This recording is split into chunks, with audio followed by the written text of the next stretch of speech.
అవుతు విజయలక్ష్మి, వయసు 57 సంవత్సరాలు, door number 1-2-17, Nazarpeta, Tenali, AP. 27/5/2022 వారు స్వయంగా వ్రాసిచ్చిన అనుభవం. గురువుగారు కొన్ని విషయాలలో, అంటే మన నడవడిక, ప్రవర్తన, మనం ఎలా ఉండాలో ఎలా ఉండకూడదో చెప్పకనే చెబుతూ ఉంటారు. ఒక ఆదివారం సత్సంగంలో 2015-2016 నన్ను మా భార్గవిని చాలా సీరియస్గా చూశారు. ఏమిటి గురువుగారు ఇంత సీరియస్గా చూస్తున్నారు? మా వల్ల ఏమైనా తప్పు జరిగిందా అనుకున్నాను. సత్సంగం అయిపోయాక తిరిగి వెళ్ళేటప్పుడు ఇదే విషయం గురించి మాట్లాడుకున్నాం. కాసేపటికి మాకు అర్థమైంది. ఆ రోజు ఉదయం ఏం జరిగిందంటే, మా పక్కింటి వాళ్ళ బంధువుల పిల్లవాడు వచ్చున్నాడు. వాడికి 10 సంవత్సరాల లోపే ఉంటాయి. వాడు వాళ్ళ ఇంట్లో ఉన్న బ్యాగులో 50 రూపాయలు దొంగిలించాడు.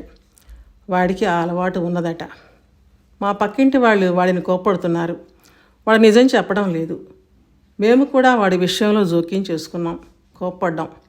దండించలేదు, కానీ అలా మాట్లాడాం. ఇప్పుడే ఇలా ఉన్నాడు, పెద్దవాడయ్యాక ఇంకెలా తయారవుతాడు?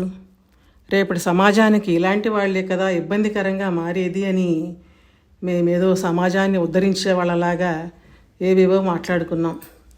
ఆ విషయం గురువుగారికి తెలిసిపోయింది. అందరినీ సృష్టించిన భగవంతుడు ఉన్నాడు కదా, ఆయనే చూసుకుంటాడు కదా, మధ్యలో మనం ఎవరం జోక్యం చేసుకుని దండించడానికి అని గురువుగారి ఉద్దేశమేమో అని అప్పటికి మాకు తోచింది మేము చెప్పుకుని సమాధానపడ్డాం. కానీ కొంతకాలానికి నాకు అసలు విషయం తెలిసి వచ్చింది. చిన్నపిల్లలను దండించడం బాబాకు ఇష్టం ఉండదని, అందుకే గురువుగారు మా వంక కోపంగా చూశారు అని. ఒకసారి గురువుగారు నన్ను పిలిచి, విజయ, ఎవరు చేసుకున్నది వాళ్ళకే, ఒకళ్ళది మరొకళ్ళకి రాదు అని పకపకా నవ్వారు. నాకు అర్థమైంది. మా పిల్లలిద్దరూ బబ్లు, శ్యామ గురువుగారి దగ్గరకు చేరుకున్నారు, బాబా సేవలో ఉన్నారు అనే సంతోషం నాకు ఎప్పుడూ ఉండేది. మా పిల్లలు మా ఇంట్లో కంటే గురువుగారి దగ్గర ఎక్కువగా ఉండేవారు. పండుగ రోజుల్లో అయితే ఉదయం వెళ్ళి రాత్రికి ఎప్పుడో వచ్చేవాళ్ళు. వాళ్ళ కోసం నేను ఎప్పుడు ఎదురు చూసింది లేదు.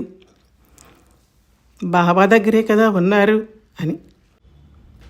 ఈ విషయమై గురువుగారు వాళ్ళు బాబా సేవలో ఉన్నారు, ఏదైనా ఫలితం ఉంటే వాళ్ళకు ఉంటుంది కానీ నీకేమీ రాదు కదా అనే ఉద్దేశంతో అన్నారు అనుకున్నాను.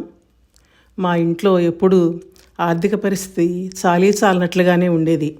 ఒకసారి మా ఇంట్లో 200 రూపాయలు మాత్రమే ఉన్నాయి.